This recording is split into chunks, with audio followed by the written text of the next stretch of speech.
Wow, so you've no doubt seen the cloud coverage throughout the day. Partly cloudy, mostly cloudy, thin overcast, chunky clouds out there. You've no doubt felt the wind. Let's first look at this radar because A, we do have an incoming storm system, but within those clouds, there's no rain yet. We're going to have to wait till at least after the midnight hour, and actually closer towards sunrise tomorrow to get some of that going, some of that rain and snow for a lot of the elevations in Colorado. This hazards page is lit up with some colors. Where do I begin? Let's go with wind first. Wind advisory in place. This could get upgraded to a high wind warning for the Grand Valley, for the Highway 50 corridor, all the way through Delta, Montrose, Gunnison. We're not done with the wind speeds. In fact, as we get into the midnight hour, some of our strongest wind speeds will be still yet felt. Stronger winds. That's the message during the overnight hours. There's no avoiding it. Right now, we're talking about 20 to near 30 mile per hour wind speeds. Yeah, you know what? That's kind of neat all by itself. Top wind gusts so far, 30, 45, 50 mile per hour wind gusts. I think we're going to top 37 for Grand Junction, and we'll top the mid-40s for Delta and Montrose after the sun goes down, after you go to bed. So with wind speeds like this during the overnight hours, if tomorrow, Tuesday, is your trash day, you might want to wait until morning hours. You might want to wait until the very last minute when you hear that machine trucking up the alley or rolling down the street, because it's going to continue to be windy tonight, overnight. And unfortunately, wind remains in the forecast all this week. Varying intensities, but tonight's the strong night. Top wind gusts so far just across the region from Moab, Utah in the 50s to Cameo right here in Mesa County, Colorado, 56 mile per hour wind gusts. Other locations in the 45 and near 50 mile per hour wind gusts. Again, Mesa County checking in with 48, but Rangeley, almost a 50 mile per hour wind gust. 77 mile per hour wind gust at Douglas Pass. Monarch Pass, likely going to top that one. And again, folks, we're not done with the wind. Typically, the winds slow down after the sun goes down. That is not the case tonight. We have a rip-roaring storm system coming through.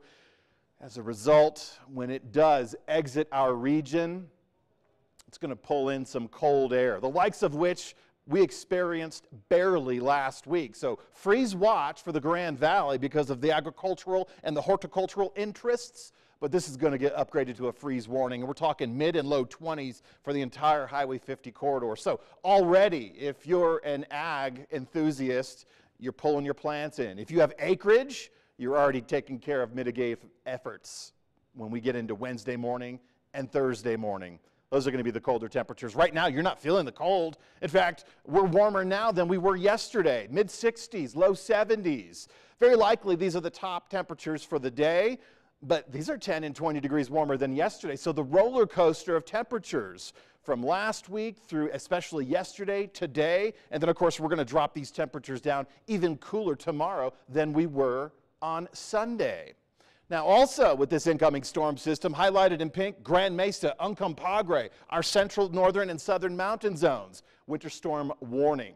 Okay, 10 to 20 inches of snow, that just barely meets that criteria, but with these wind speeds, 65, 75, 95 mile per hour winds, please rethink your travel plans tonight over and through these mountain corridors. You get wind like that and new snow, you can't see anything, lower visibility. That's going to be the immediate hazard. And then slick, icy conditions, secondary hazard. But lower elevations also will get in on this spring storm system. There's a decent chance that we could have some snow in the lower elevations. This happens right around 6 a.m. tomorrow. Anywhere from 0 for the Grand Valley up to 3 inches for Montrose. Cerro Summit, 3 to 6 inches. Heading into the Gunnison Valley, 2 to 4. Gunnison, Pitkin County, we're going to go with some deeper totals. This is high water content snow, and as such, we're going to be dealing with good snowpack in the mountain zones. It's just the approaching storm system itself, just off towards our west, cold front. It is really drawing up that southwest wind. That is the biggest problem tonight, this evening, and the overnight hours. Now, we will keep wind tomorrow afternoon. We'll keep wind all the rest of next week. Not ideal, but it is spring after all. And then 6 p.m. tomorrow, this cold front will have already passed through. In fact, 6 a.m. tomorrow, it's going to be knocking on our door, and that's where all the action exists. Rain, snow, and snow. Again, high water content storm system. A lot of snow for the mountain zones. That's going to be great for the snowpack, but unfortunately, when this system does exit, and that's Tuesday night, we'll start to try to get some clearing, and into Wednesday morning, that's where we experience those sub-freezing temperatures again. Now, this morning, we were in the mid-30s and low 30s. Tomorrow morning, we're exactly there. So the cold air is not here yet. But timing that cold front is all the difference in the world. In fact, right around the midnight hour, we could see some showers. I'm holding off till much later. Our atmosphere is very dry. I think it's going to be at least through the midnight hour and into tomorrow morning, but especially around 6 a.m., 7 a.m. When you start your day, that's where we're going to start to see that rain and rain-snow mix start to stick and accumulate for these lower elevations. And of course, our temperatures tomorrow afternoon, not the best spring weather, but mid-40s, near 50s for some. That's been tough. So we keep unsettled conditions for Tuesday. We keep the very cold air Wednesday and Thursday morning. We keep wind in the forecast all of this upcoming work week, but we do get some temperature improvements late week. It's just going to be a very difficult go after midnight tonight through noon tomorrow with rain, snow. Of course, the element of wind tonight, again, you are going to hear and feel that wind, so please secure anything loose on your deck or in your backyard, and don't leave your car windows down.